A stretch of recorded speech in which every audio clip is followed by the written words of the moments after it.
Good evening, Range of Beauties, and welcome to the Pink Politics Show. Melanistic ladies, here's a quick quiz. What exactly do you know about 2020 Democratic presidential hopeful Elizabeth Warren? Does she support reparations and a black agenda? Can you name one single thing that she's done to benefit your community? If you're like most black American women, the answer is no. You have no real idea who Elizabeth Warren is. The one thing that you do know about Warren, besides her pretending to be an American Indian, is that she's competing directly with Joe Biden for support from Black American women voters. Take a second to watch this clip. I believe it's time to start the national, full-blown conversation about reparations in this country.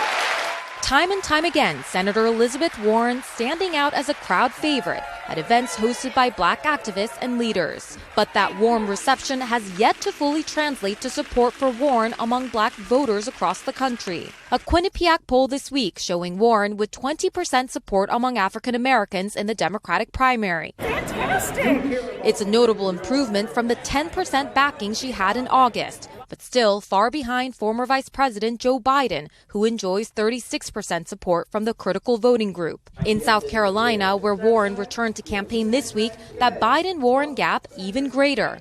A recent CNN poll showing Biden with an overwhelming 45% support among black voters in the state, and Warren registering only 4% support.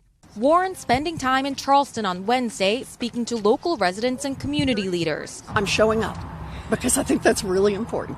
Showing up and shaking hands and talking with people. One longtime Biden supporter saying he could be swayed.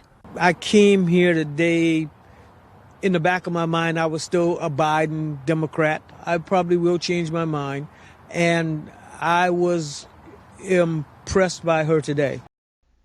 It's time to start the national, full-blown conversation about reparations in this country.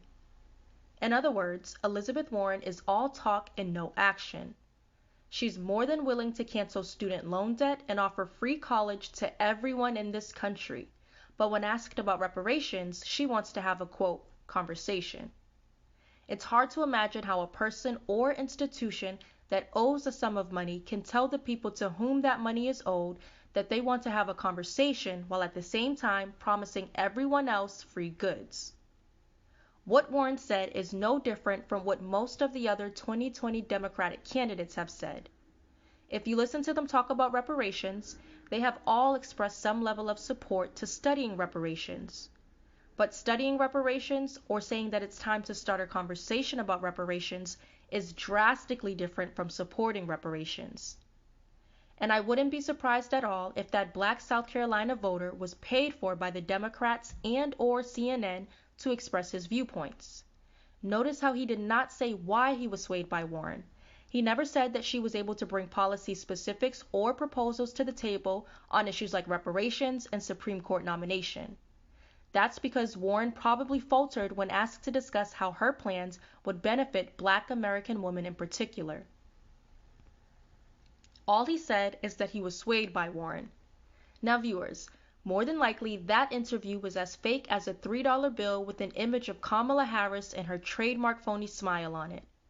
It's either that or he's one of those aging boomers who's affiliated with the Democratic Party and who is determined to vote Democratic regardless of whether they support or oppose black American women's community. But boomers, which are between the age of 55 and 73, will not be able to save the Democrats again. A lot of them may be willing to lie low and take one for the team, but Generation X and millennials are not. No Democrat will be able to take black American women voters from these two generations for granted, including Elizabeth Warren. We want Warren to have a specific plan for winning over our generations, and that plan must include reparations and a black agenda.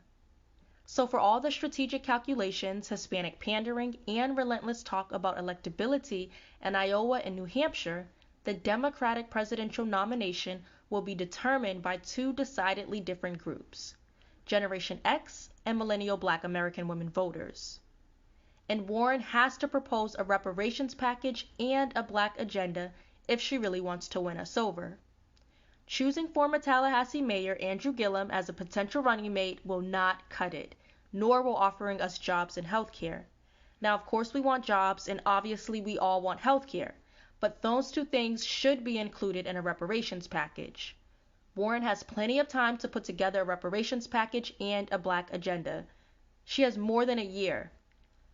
But if she does not deliver within a reasonable time, Black American women voters will withhold our votes on Election Day 2020. Thank you for joining us. I'm Taylor Washington, and this is Pink Politics, where Black womanhood and politics converge.